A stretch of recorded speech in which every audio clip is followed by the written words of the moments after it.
Hello, everyone. Today, I'm delighted to be speaking with Janet Engel.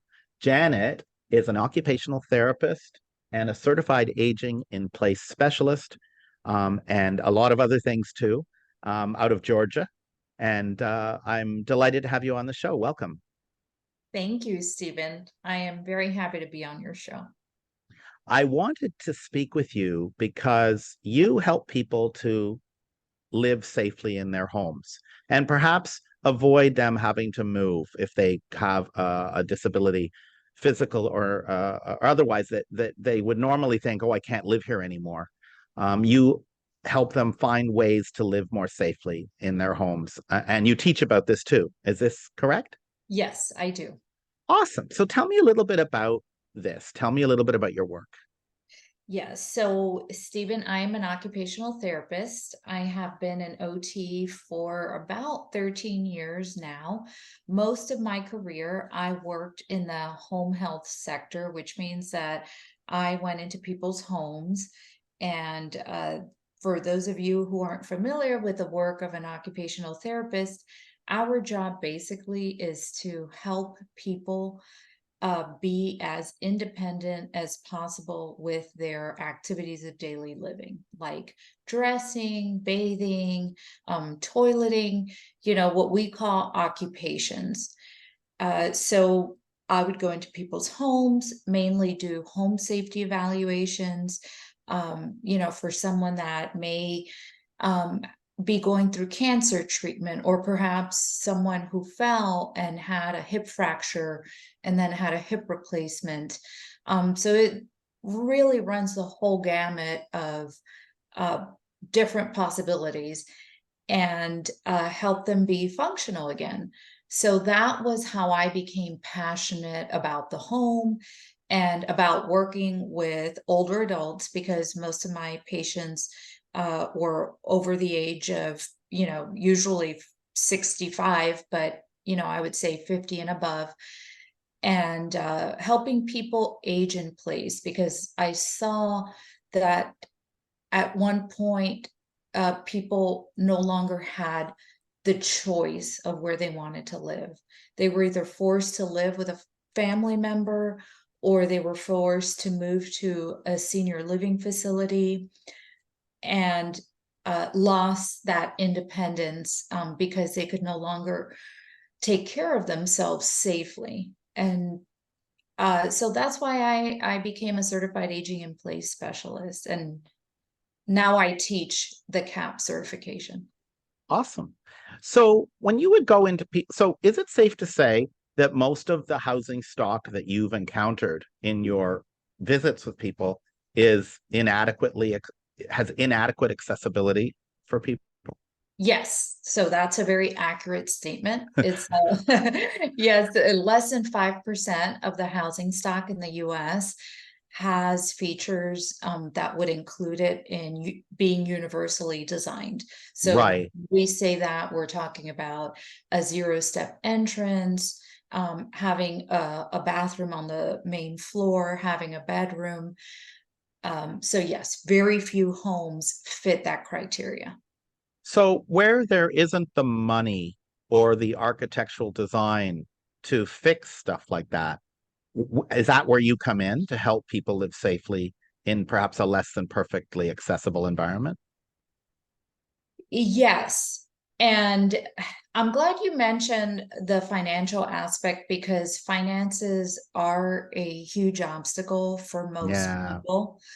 Um, I would say uh, as an occupational therapist that's trained in home safety, and especially with the certified aging in place specialty, and I also have another certificate as the executive certificate in home modification, that there are always solutions that can be implemented in a home to increase safety, decrease fall risk, and also increase independence, from very simple modifications where you do not need to hire a general contractor, to more complex modifications where you definitely would have to hire a contractor, perhaps an architect, an interior designer, all depending on what you want and what your budget is.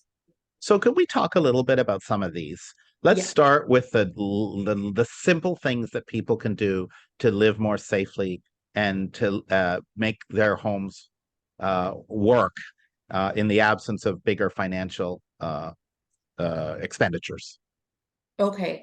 So one of the simplest and most low cost modifications that we can make to a home is simply to add more lighting. And when I talk Really? about light, yep.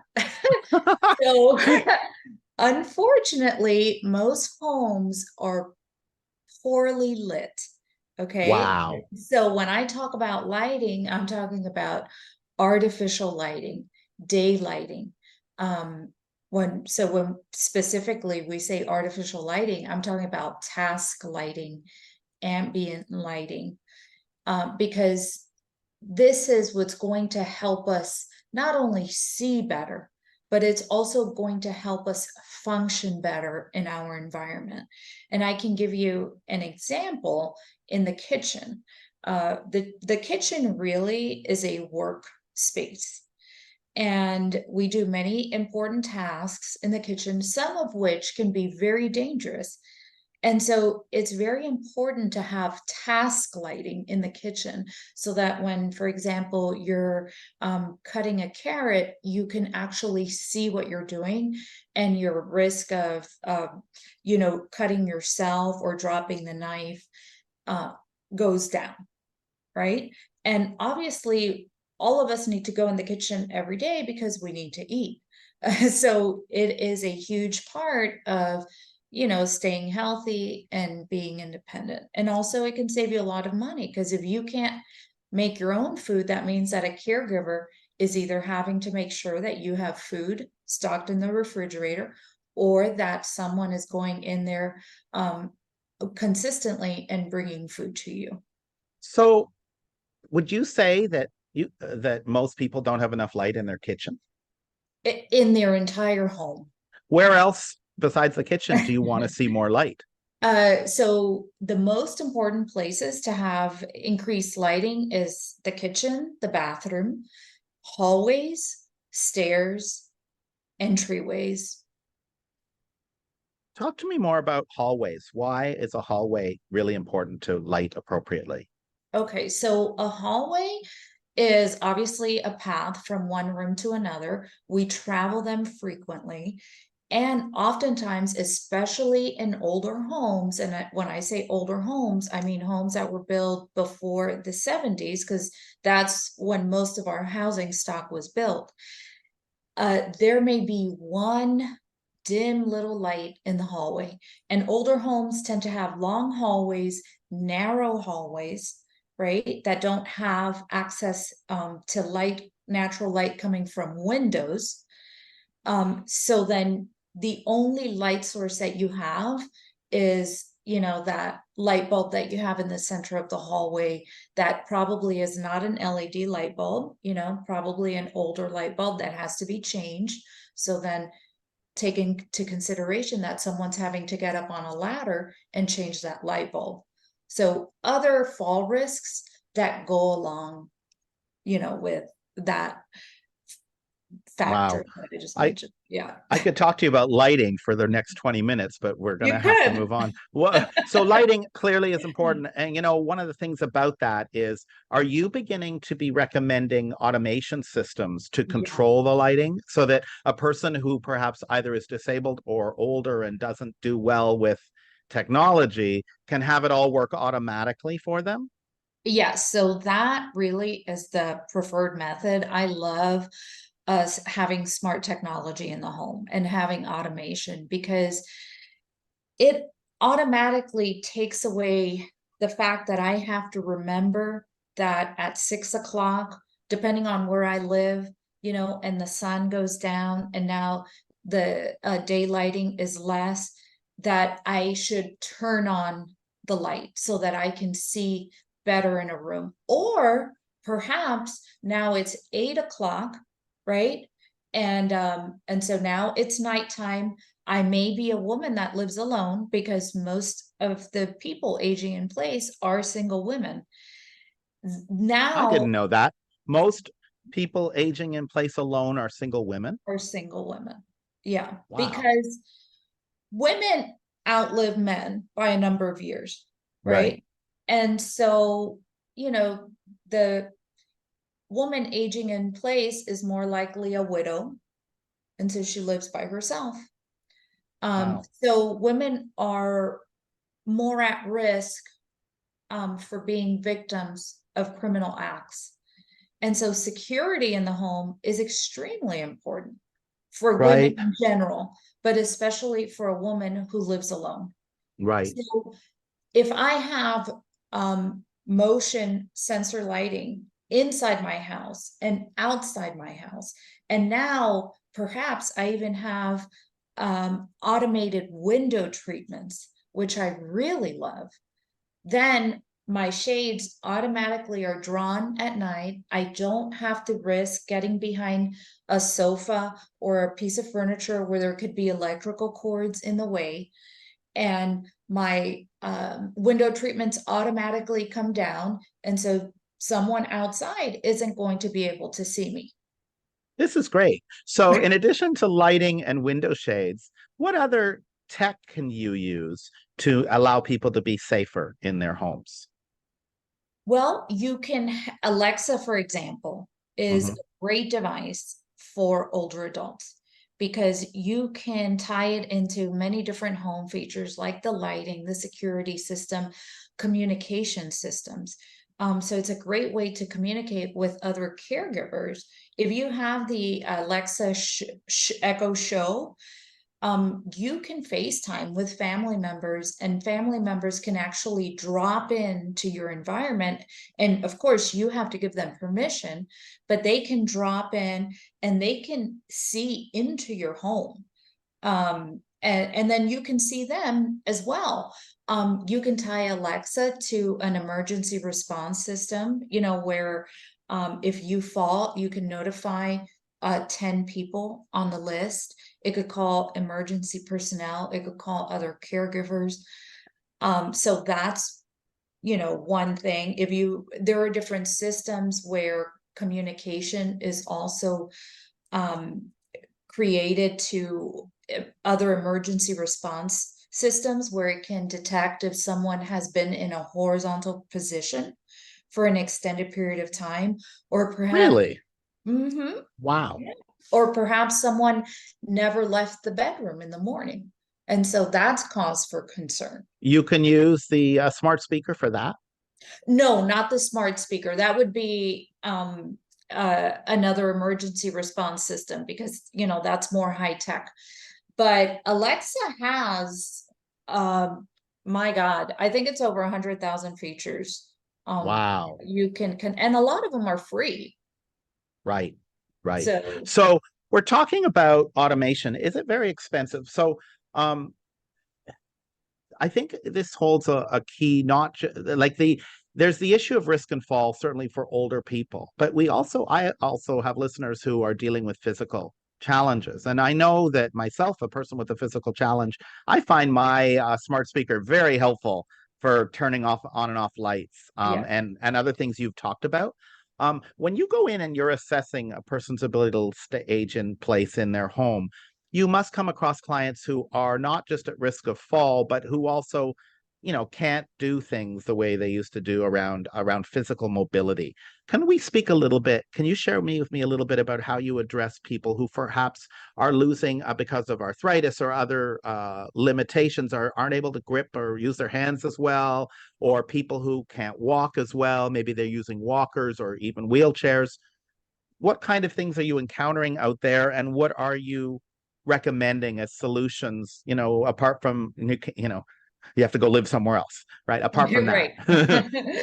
Well, I'm glad you mentioned arthritis because arthritis is actually the number one disability that Americans have. The number Okay. one. The number one. You see, as a person who works in the disability world, I never looked at it that way, but it makes so much sense to me, right?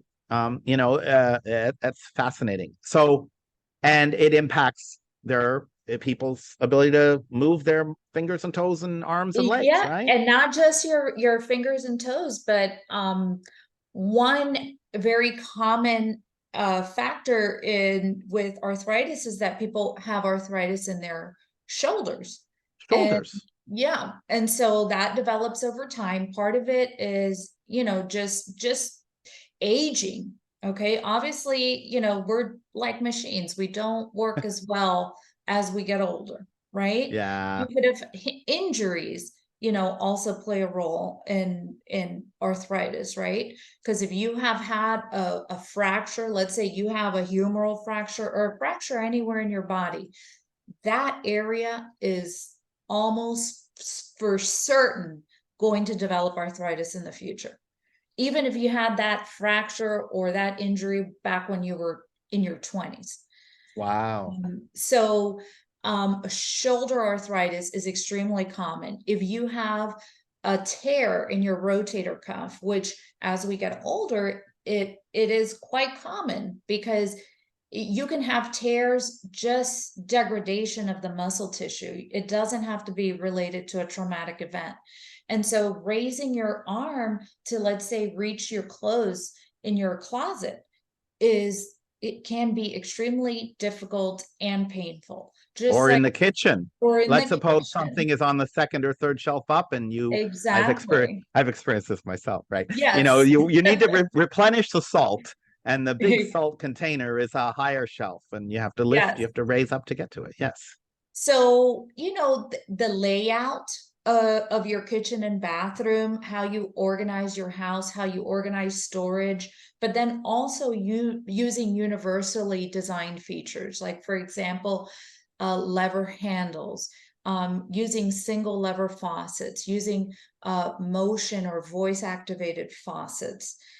So those are the kinds of um, designs and features that you can put in your home that are going to allow you to live in your home more comfortably. It's going to be easier to do things, and it doesn't add a lot of cost Not at to all. the I I installed a single lever motion detector faucet when I moved more to my current place that I've lived in. I did this several years ago, and we love it because it's so much easier to use than the old fashioned kind. It absolutely is and it easier. looks prettier, Yeah, and it's very, more yeah, contemporary, and it's yeah. going to increase your resale value. It's like you can just go on and on and on. Yeah, Yeah, yeah. but another one is having a multi-level counter in the kitchen and in the bathroom. Multi-level counters are a beautiful universal design feature that is going to make your design look more forward thinking, Hmm. and it's also going to make your space more functional. And for example, if you're in your kitchen and you have a multi-level counter, you've given people that complete a task in the standing position, they can do that at the 36-inch counter height. Someone that wants to sit can do that. Let's say you have young children, then the lower counter height actually is going to help them, just like it could help someone with a mobility issue. And when you But put it in the yeah, bathroom, for example, you can use that lower counter height to do your makeup. If you're right, a woman, do your hair, do right. your grooming tasks, take your medication. It's endless, all Right. of the pluses that you get. So the multi-level counter thing, I don't see that too much in homes I Mhm. mean, as a real Yeah, estate agent, I go look at houses all the time. I see it very rarely, except in the most high-end homes that have right. a big space. Can you do this in a small bathroom or kitchen footprint? Yes, yes, you can. Of course, it can't be too small. But let's say in a bathroom where the real estate is usually very limited, instead of having two sinks, maybe you can do with just one sink, and then that way the other part of your counter can be a 30-inch height. Or instead of having that bathtub that people rarely use, go ahead and use that space for a 30-inch counter height so that you can place a chair there and, do your activities of daily Right, living. Right, Like I right. have that situation in my bathroom. I have a tub that has been used less than 10 times in the 3.5 years that I've lived in this house. And I would love to haul it out and put a 30-inch counter. You know, it's interesting. These builders, they build new homes and they build primary bathrooms for the primary bedroom, the main big bedroom, and they have a shower stall separate than the bathtub enclosure. What I'm hearing you say is perhaps a better design if you have another bathtub in a secondary bathroom, is to use the bathtub space in that large bathroom for counter space Yeah, appropriately heighted, yeah. and And then people storage. and Or storage. Yeah, storage. Yeah, yeah, because storage is extremely important in the bathroom. yeah. And it can actually really reduce someone's fall risk. I can't tell you how many patients' homes I've walked into where they have the items that they frequently use on the floor in the Mhm. bathroom because there is no storage available. And so Yeah. that having, that bag on the floor now created a tripping hazard for you, and it also decreased the real estate in your bathroom. Can I tell you one of my pet peeves? Tell These me. shower stalls and bathtub enclosures that don't have a adequate height location for your shampoo and your soap. I see this all the time in homes that I look at. And I know you can buy shower caddies and whatnot, and that helps sometimes, but I cannot, the fact that they're built with nothing, With or they're allowed to nothing. be built like that, Yeah. and is a pet peeve.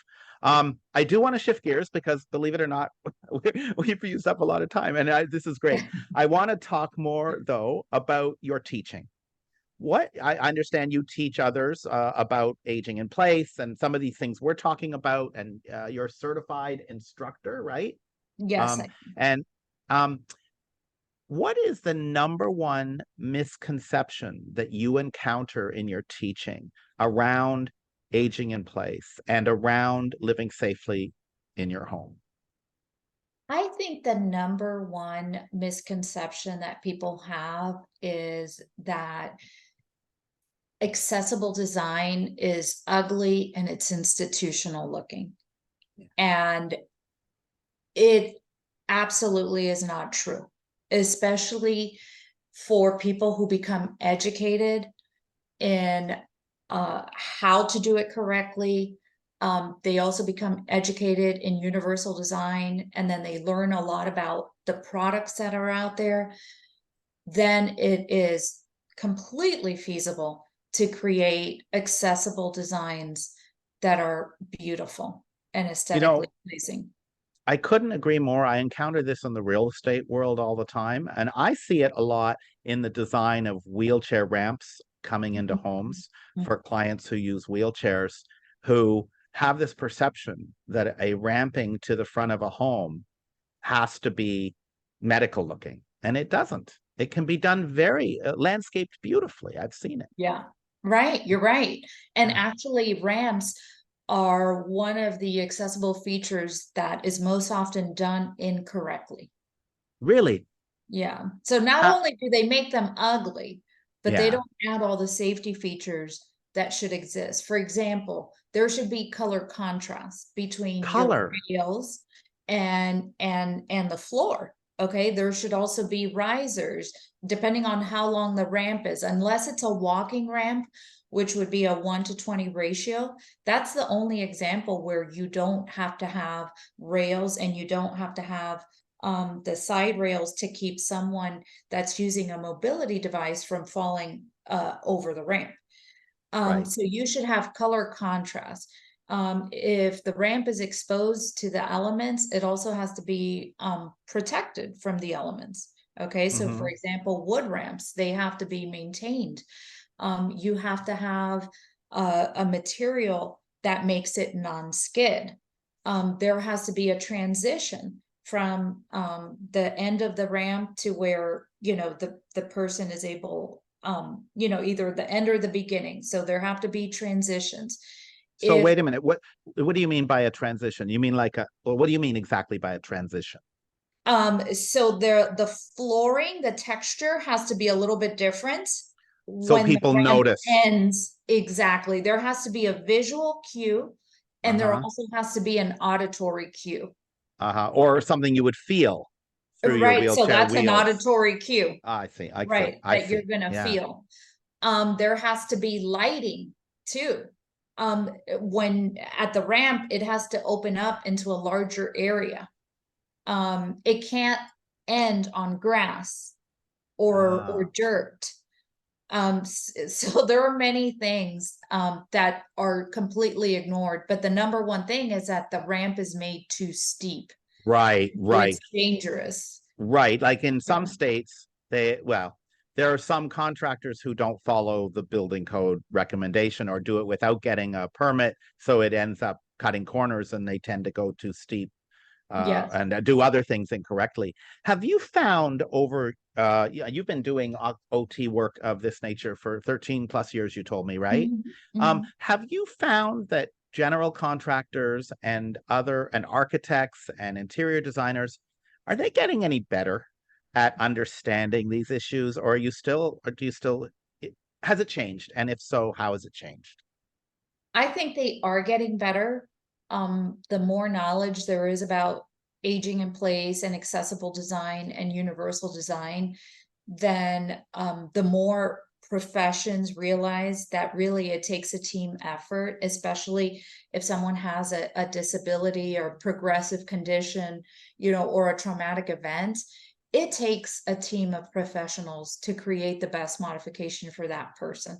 And when I say a team of professionals, I mean there should be an occupational therapist involved, hopefully one that is CAP certified, because OT CAPS, CAPS, CAPS, yeah, the Certified certified, Aging in Place Specialist. yes, which was created by the National Association of Home Builders.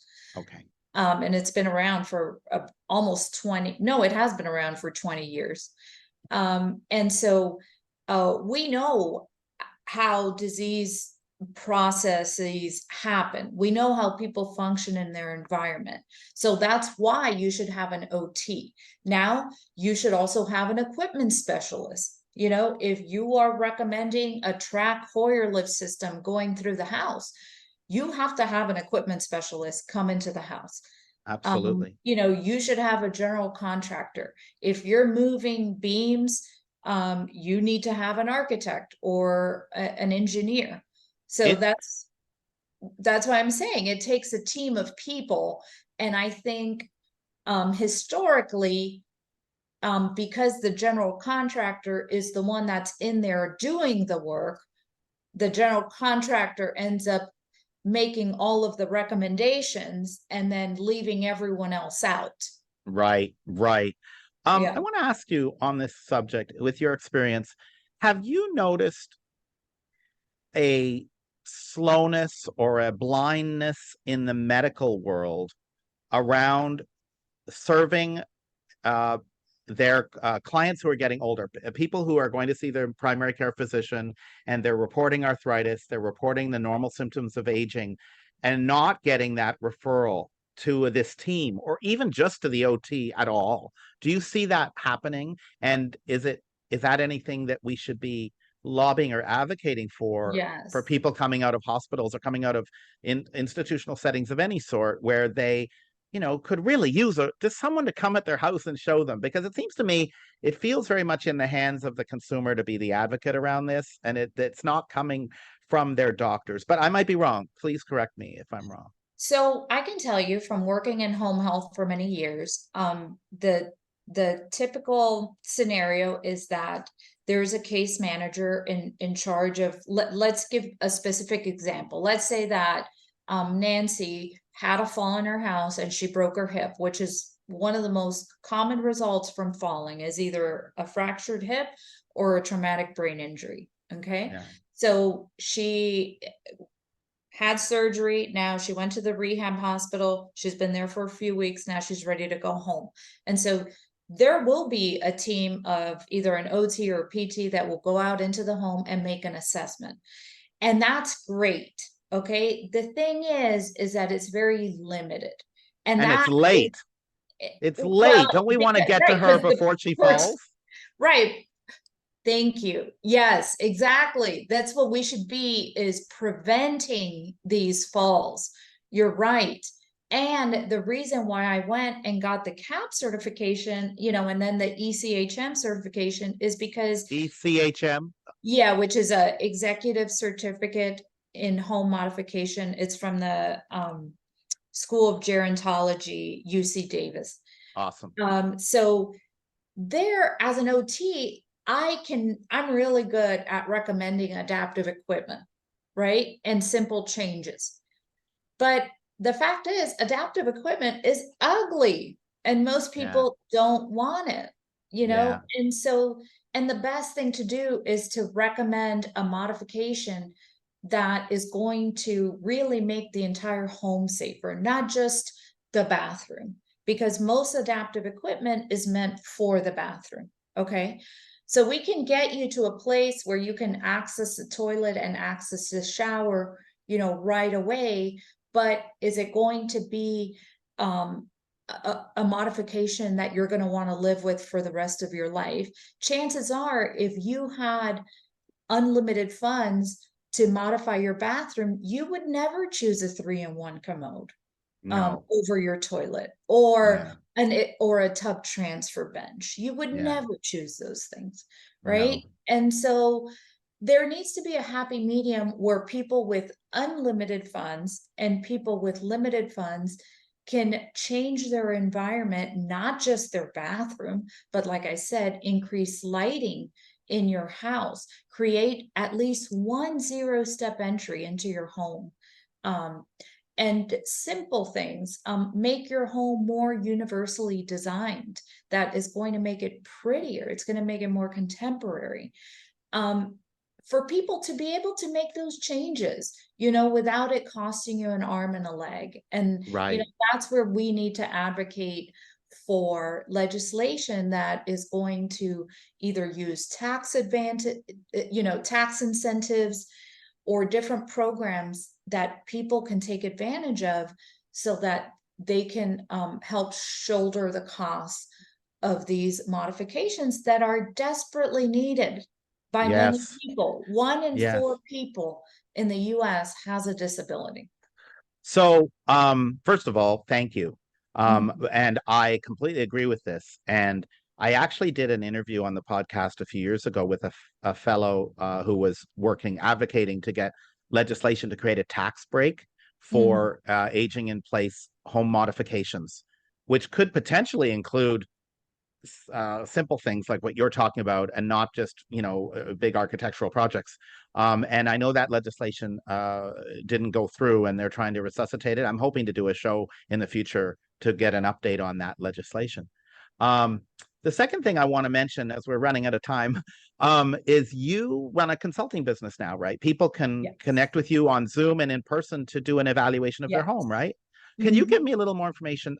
This has been great conversation. If my listeners want to connect with you to perhaps learn more about how they could take advantage of this service, how would they get a hold of you? What would you like them to know? Yes. So my phone number is on my website. Hmm. They can contact me using my phone number, using my email. But basically, I can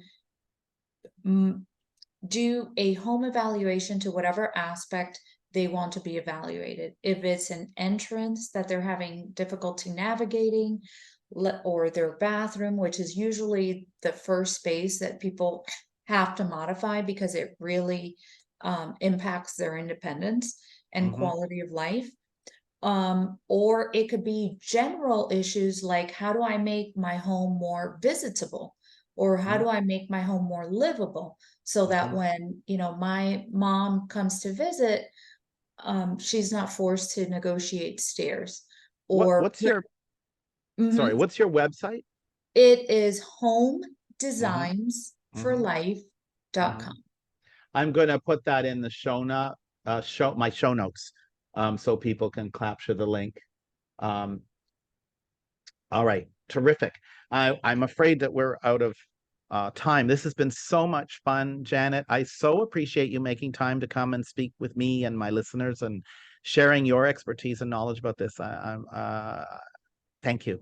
Well, thank you, Stephen. I appreciate you having me.